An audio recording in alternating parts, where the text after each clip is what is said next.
जी हाँ दोस्तों, अपने उत्तराखंड की राजधानी में जब नर्सिंग कर्मियों का सब्र टूटा तो हंगामा खूब मचा बल। जहां पुलिस से हो गई बड़ी टक्कर, वहीं उत्तराखंड के इन कर्मचारियों ने पूछ लिया स्वास्थ्य मंत्री और मुख्यमंत्री से वादा या फिर हमारे साथ किया बड़ा विश्वासघात, धोखा। कैसे सीएम आवास पर हुआ हाई वोल्टेज ड्रामा और क्या ये बवाल मचाने वाला मामला पूरा क्या है, बताऊंगा आपको खबर। नमस्कार, पहला मैं पंकज रौतेला, आप देख रहे हैं अपना उत्तराखंड न्यूज। दोस्तों, सबसे पहले जरा इन तस्वीरों और इस हंगामे को देखिए। तुमको आना होगा, वरना तुमको जाना होगा। शासन प्रशासन होश में आओ, होश में आओ, होश में आओ। दानिश सरकार होश में आओ, होश में आओ, होश में आओ। स्वास्थ्य मंत्री जी होश में आओ, होश में आओ, होश में आओ। स्वास्थ्य मंत्री जी होश में आओ, होश में आओ, होश में आओ। मुख्यमंत्री जी होश में आओ, होश में आओ, होश में आओ। मुख्यमंत्री जी होश में आओ, होश में आओ, होश में आओ। स्वास्थ्य सड़कों पर इस देश की महिला सड़कों पर, देश का आलम क्या होगा? इस देश की महिला सड़कों पर, देश का आलम क्या होगा? आवाज दो, आवाज दो। दोस्तों, इन तस्वीरों को देखकर लगा कि सरकार के वादों पर भरोसा करने वाले ये नर्सिंग कर्मचारियों का सब्र का बांध अब जवाब दे रहा है, टूट रहा है। पहले स्वास्थ्य मंत्री के आवास के बाहर खूब विरोध प्रदर्शन हुआ। पहले दिन की वो तस्वीर थी। एक महिला कर्मी ने फिनाइल पीकर अपनी जान देने तक की कोशिश की। और अब मुख्यमंत्री आवास घेराव के दौरान एक और नर्सिंग कर्मी ने खुद को घायल करने की कोशिश की है। आखिर भर्ती की मांग कर रहे युवाओं को बार बार सड़क पर उतरने की नौबत क्यों आ रही है? क्या सरकार अपने ही वादों से पीछे हट रही है? आंदोलन को टालने की कोई कोशिश हो रही है?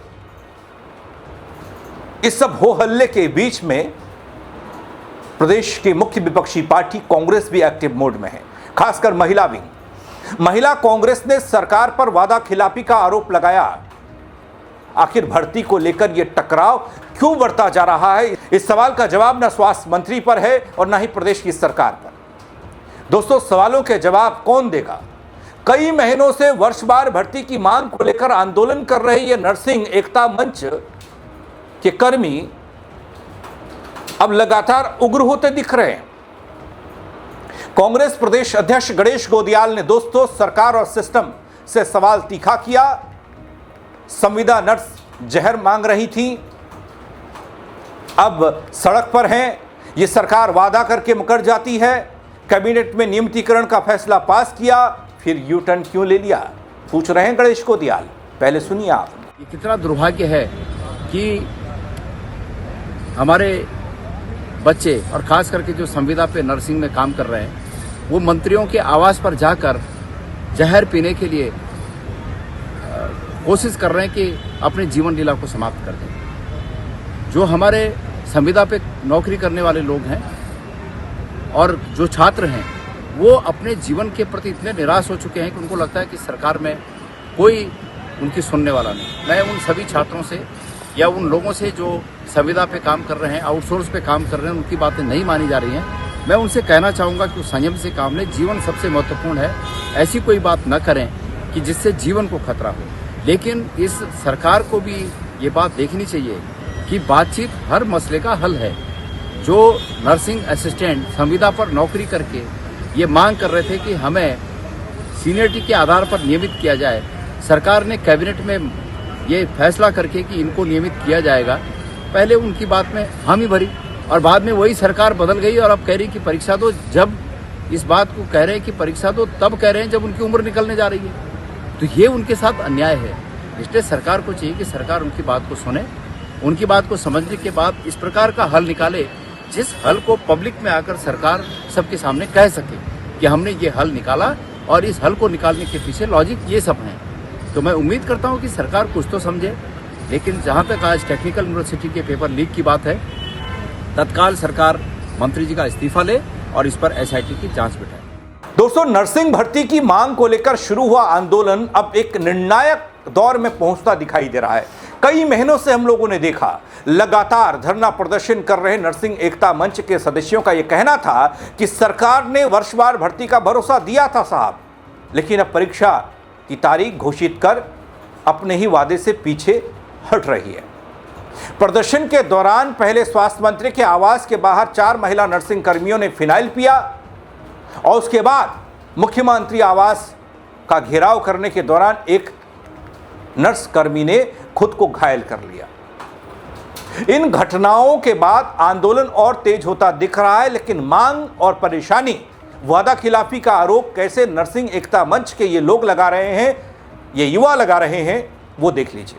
वो वार्ता करने के लिए आए थे। समय हमने 6 दिन पहले यहाँ पे नाम लिखवाया था माननीय मुख्यमंत्री जी पे, और आज हमारे लोगों को किस तरह से यहाँ पे फिर से एक बार पुलिस ने रिटेन कर रही है। देखिए, आप बात करने के लिए तक तैयार नहीं है, तो क्या हम इस प्रदेश के सरकार से ये आशा करें कि हमारे भविष्य के साथ सोचेंगे।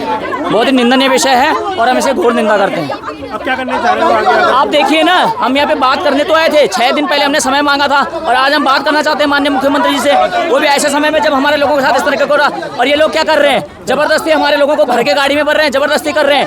चलो, बहुत ही मतलब दुर्भाग्यपूर्ण है इस प्रदेश में। मुझे लगता है कि अब अपने रोजगार के लिए, अपने लोगों के लिए कुछ कर सकेंगे इस तरीके से।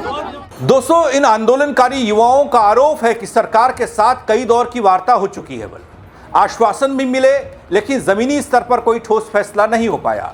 कहते हैं, अगर सरकार पहले वर्षवार भर्ती पर सहमत थी तो अब परीक्षा की तारीख क्यों घोषित की जा रही है? ऐसी कौन सी वो मजबूरी है कि परीक्षा कराने पर आतुर है सरकार? इधर दोस्तों, पहले दिन से आंदोलन का समर्थन कर रही महिला कांग्रेस की प्रदेश अध्यक्ष ज्योति रौतेला ने भी सरकार पर वादा खिलाफी का आरोप मढ़ा। वो कहती है कि नर्सिंग कर्मियों की मांग जायज है और सरकार को अपने वादे पर कायम रहना चाहिए। देखिए, मैं पहले दिन से, जिस दिन से इन्होंने आंदोलन शुरू करा था, इनके साथ खड़ी हूँ, और मुझे लगता है कि जो इनकी मांगे थी वो बहुत जायज मांग है। लगातार ये वर्षवार भर्ती की मांग कर रहे हैं, क्योंकि जो सरकार ने 2020 में पॉलिसी बनाई, उस पर उन्होंने जो पुराने लोग थे उनको तो एडजस्ट किया, लेकिन 15 से 2020 तक के जो बच्चे हैं वो छूटे हुए 2000 बच्चों, नर्सिंग अभ्यर्थी जिनको एडजस्ट नहीं किया, जिनके भविष्य के साथ आज अंधकार हो गया, वो लोग इस लड़ाई को लड़ रहे हैं। बड़े अफसोस की बात है कि इतने टाइम की वार्ता के बाद, पानी की टंकी में 60 घंटे हम लोगों के रहने के बाद, और निजी हेल्थ और स्वास्थ्य मंत्री जी ने जो कमिटमेंट करा था, जो उन्होंने वादा करा था कि वो उस पर कंसिडर करेंगे, उस पर उन्होंने कोई बात नहीं करी और एग्जाम की डेट निकाल दी। परसों एग्जाम है और ये बच्चे हताश हैं। कल कुछ बच्चों ने स्वास्थ्य मंत्री जी के घर के बाहर फिनाइल पिए, उसमें से एक नर्सिंग ऑफिसर अभी भी दोनों हॉस्पिटल में एडमिट है। तो कहीं ना कहीं मुझे लगता है कि इस प्रदेश के और देश के जो लोग सत्ता में बैठे हैं, उनको संवाद करके कुछ नहीं करना। उनको अगर वो बातचीत करते बीच का कोई रास्ता निकालते तो शायद ये बच्चे जो है, आज मैं तो फिर बोल रही हूँ कि ऐसा ना हो कि कोई बड़ी अनहोनी आज भी हो जाए। इन बच्चों से बात करनी चाहिए, सरकार को कोई बीच का रास्ता निकालना चाहिए, और जो लोग इतने लंबे टाइम से संघर्ष में हैं उनके साथ इंसाफ करना चाहिए। दोस्तों, इस पूरे घटनाक्रम ने सरकार की भर्ती नीति और संवाद प्रक्रिया पर सवाल खड़े किए हैं। वो इसलिए मैं कह रहा हूं क्योंकि इससे पहले हमने देखा उपनल कर्मचारियों का हो अल्लाह, संविदा कर्मचारी सड़क पर रहे। अभी भी पूरी तरीके से पटाक्षेप नहीं हुआ है उन कर्मचारियों के मसलों का, लेकिन हाँ, थोड़ा बहुत बताकर, देकर, वादा कर कर, कुछ बदलाव कर कर उन्हें नियमित करने या समान काम समान वेतन वाली मांग पूरी करने समेत कुछ डोज देकर शांत कराया गया। लेकिन नर्सिंग एकता मंच के इन नर्सिंग कर्मचारियों का तो आरोप बड़ा है, क्योंकि प्रदर्शनकारी साफ कहते दिखते हैं कि जब तक वर्षवार भर्ती पर साफ निर्णय नहीं हो जाता तब तक आंदोलन यूं ही जारी रहेगा। वहीं दूसरी ओर दोस्तों, सरकार ये कहती है कि भर्ती प्रक्रिया को नियमों और पारदर्शिता के साथ आगे बढ़ाया जा रहा है।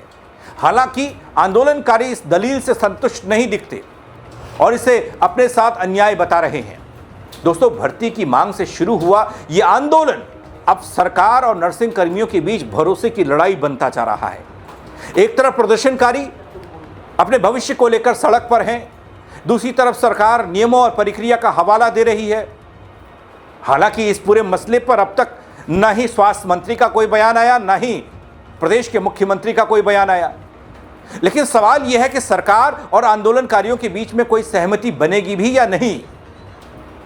क्या वर्षवार भर्ती की मांग पर कोई नया फैसला होगा या फिर नहीं? या फिर यह आंदोलन आने वाले दिनों में और उग्र रूप लेता दिखाई देगा, जैसा आज दिखाई दे रहा है इससे विकट रूप लेगा? क्योंकि पेपर लीक के छिटपुट मामलों को लेकर आवाज उठती रही, जब सब्र का बांध टूटा तो हमने देश की राजधानी दिल्ली का जंतर मंतर देखा। जब सब्र का बांध टूटा तो UKSSC पेपर लीक मसले पर हमने देहरादून का परेड ग्राउंड देखा। और अब हम ये तस्वीर देख रहे हैं नर्सिंग एकता मंच की, जो प्रदेश भर में अलग अलग स्वास्थ्य केंद्रों में तैनात हैं, कर्मचारी सेवाएं दे रहे हैं, सालों से दे रहे हैं, लेकिन उनकी समस्या का समाधान आज तक नहीं कर पाई कोई भी सरकार, कोई भी स्वास्थ्य मंत्री। क्यों नहीं हुआ अब समाधान? क्या होगी इसके पीछे की वजह? क्या लगता है आपको? अपनी राय कमेंट के जरिए जरूर दीजिएगा दोस्तों। इस खबर पर शेयर कीजिएगा ताकि और लोग भी देख पाएं, वो भी समझ पाएं कि आखिर कहां पर अड़चन आ रही है।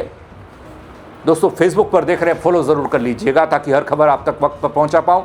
यूट्यूब पर देख रहे हैं, सब्सक्राइब नहीं किया है तो वो कर दीजिएगा। मेरे साथ जुड़ने के लिए आप सबका बहुत शुक्रिया। जय उत्तराखंड नगरी। प्रशासन होश में आओ, होश में तुमको आना होगा, होश में तुमको आना होगा।